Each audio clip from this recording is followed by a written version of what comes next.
পশ্চিম এশিয়ার সংঘাত নিয়ে ভারতের প্রধানমন্ত্রীর একটা বেশ গুরুত্বপূর্ণ মেসেজ সামনে এসছে। তো আজকের আলোচনায় আমরা ঠিক এটাই বোঝার চেষ্টা করব, এই বার্তার মানেটা আসলে কি, আর কেনই বা এটা এত স্পেশাল, কারণ এটা সরাসরি সংসদ থেকে দেওয়া হয়েছে। তো সবার মনে এখন একটাই প্রশ্ন, তাই না, যে পশ্চিম এশিয়ার এই যে সংঘাত যেটা দিন দিন বাড়ছেই, এই নিয়ে ভারতের অফিসিয়াল স্ট্যান্ডটা ঠিক কী? চলুন এই বিষয়টারই গভীরে ঢোকা যাক।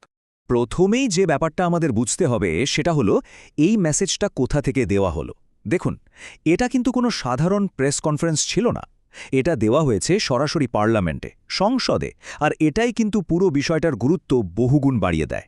অনেকেই হয়তো জানেন, লোকসভা হলো ভারতের পার্লামেন্টের নিম্নকক্ষ। মানে এটা এমন একটা জায়গা যেখানে দেশের সবচেয়ে বড় বড় নীতিগুলো, সবচেয়ে গুরুত্বপূর্ণ ঘোষণাগুলো দেশের প্রতিনিধিদের সামনে অফিসিয়ালি পেশ করা হয়। আচ্ছা, তাহলে একটু গভীরে গিয়ে দেখা যাক সংসদে দেওয়া একটা বক্তব্যের গুরুত্ব ঠিক কতটা। দেখুন, এটা কিন্তু শুধু একটা স্পিচ নয়। যখন সংসদে কিছু বলা হয় তখন সেটাই হয়ে যায় সরকারের অফিসিয়াল পলিসি। এটা গোটা দেশের জন্য একটা বার্তা।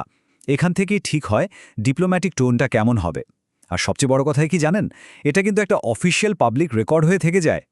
তাহলে এত গুরুত্বপূর্ণ একটা প্ল্যাটফর্ম থেকে আসল বার্তাটা কী ছিল? ভাষণের মূল সুরটাই ছিল কূটনীতির ডাক, বিশেষ করে এমন একটা সময়ে যখন সারা বিশ্বে একটা উত্তেজনা চলছে। যখন আন্তর্জাতিক মহলে এত উত্তেজনা, ঠিক সেই সময়ে একটা খুব স্পষ্ট আর পরিষ্কার বার্তা উঠে এলো। এমন একটা বার্তা যা বিশ্বের সামনে ভারতের অবস্থানকে তুলে ধরে। আর সেই মেসেজটা কি?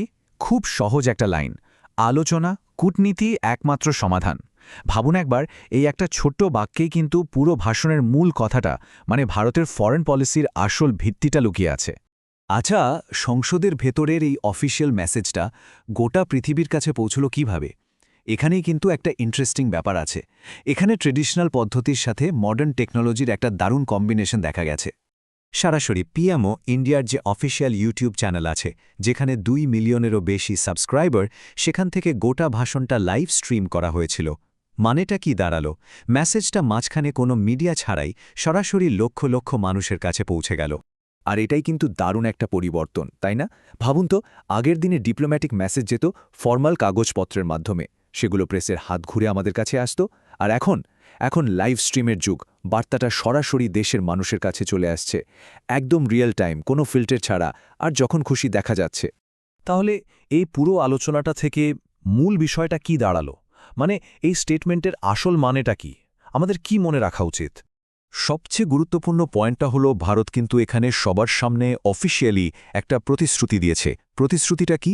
যে কোনো রকম সংঘাতের বদলে ডিপ্লোম্যাটিক সমাধানই আসল পথ। এটাকে সবার সামনে বা পাবলিক বলছি কারণ এটা সরাসরি মানুষের কাছে পৌঁছেছে, আর অফিসিয়াল বলছি কারণ এটা দেশের সর্বোচ্চ আইনসভা মানে সংসদ থেকে ঘোষণা করা হয়েছে। তবে শেষে একটা বড় প্রশ্ন কিন্তু থেকেই যাচ্ছে। এই যে পৃথিবীতে রোজই কোথাও না কোথাও সংঘাত বাড়ছে, এই রকম একটা পরিস্থিতিতে আলোচনা কি সত্যিই একমাত্র সমাধান হতে পারে? প্রশ্নটা রইল ভাবার জন্য।